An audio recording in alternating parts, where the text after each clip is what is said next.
Olá, começa agora o Comunidade na TV, direto do Mirante do Leblon. Eu sou Flávia Cohen, seja muito bem-vindo. Por aqui você fica sabendo de todas as notícias e curiosidades da comunidade judaica do Rio. Então vamos assistir agora as reportagens que você vai ver nessa edição. Eu gostaria muito que essa cultura fosse resgatada. Eles foram muito importantes para a cidade.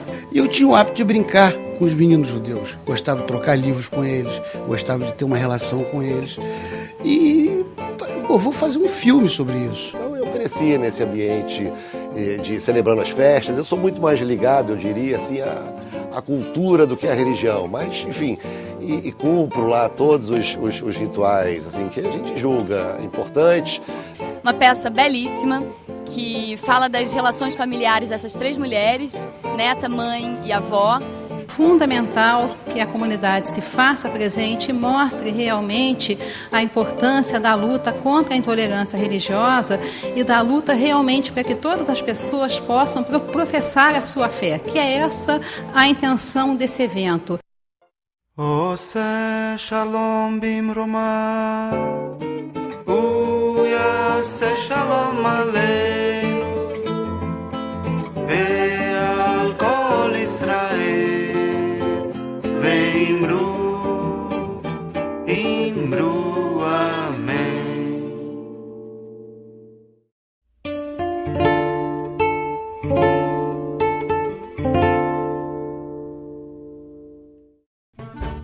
Na década de 20, um grupo de imigrantes judeus que chegava da Europa ao Rio resolveu pegar o trem na central do Brasil e recomeçar a vida em Nilópolis, na Baixada Fluminense. A oferta de terrenos baratos e a linha férrea foram os grandes atrativos para a comunidade judaica naquela época. A cidade chegou a ser habitada por cerca de 300 famílias, que lá mantiveram as tradições judaicas em perfeita harmonia com os outros moradores. Essa presença dos judeus na cidade deixou marcas na memória de muitos nilopolitanos. Fernanda, por exemplo, acaba de concluir uma dissertação de mestrado sobre a vida da colônia de Nilópolis. Ela não é judia, mas conviveu intensamente com a família Kleinberg, que era sua vizinha, e conta que se apaixonou pela cultura judaica.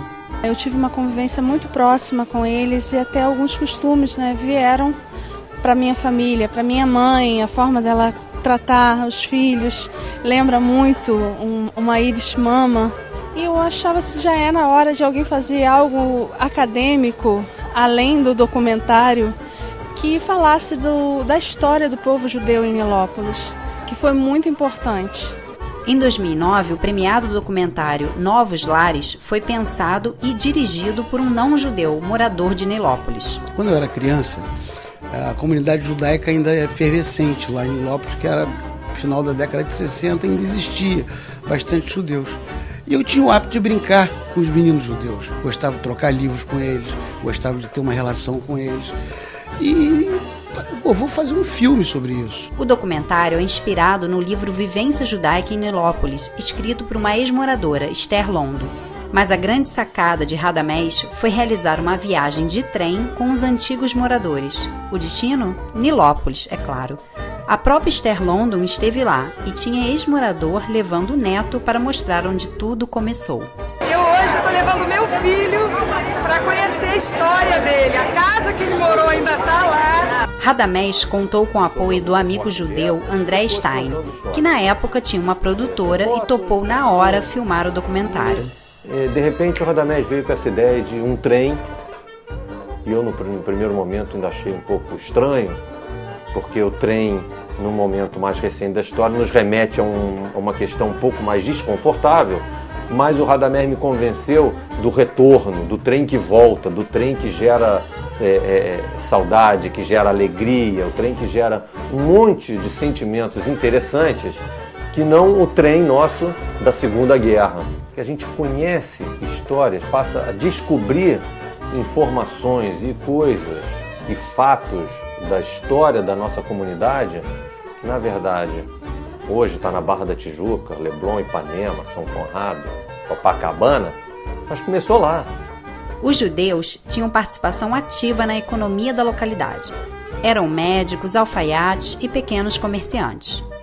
Miguel Greenspan, que está carregando a Torá no documentário, saiu ainda criança do Rio Grande do Sul com a família para morar em Nilópolis e lembra da vida comunitária que girava em torno da rua Mena Barreto.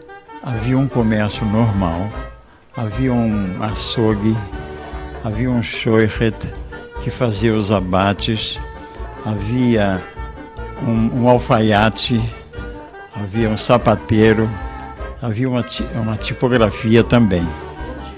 Todos judeus, todos ligados à comunidade. Ao lado dessa vida judaica, também floresceu em Nilópolis uma comunidade árabe. A cidade de Nilópolis recebeu também duas grandes famílias sírio-libanesas, aquelas famílias Simão Davi e Abraão Davi. E eles tinham uma integração muito grande. A comunidade se reunia na sinagoga Tiferet Israel, erguida na década de 30. Hoje se encontra em ruínas, completamente abandonada, apesar de ter sido tombada pelo patrimônio histórico do município.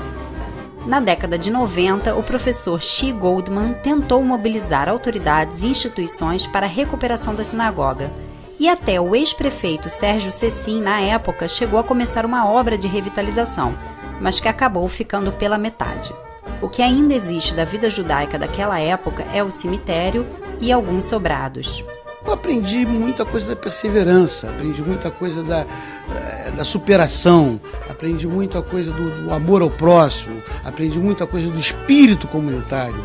Eu gostaria muito que essa cultura fosse resgatada. Eles foram muito importantes para a cidade. A cultura judaica é uma cultura fabulosamente sábia e uma cultura extremamente rica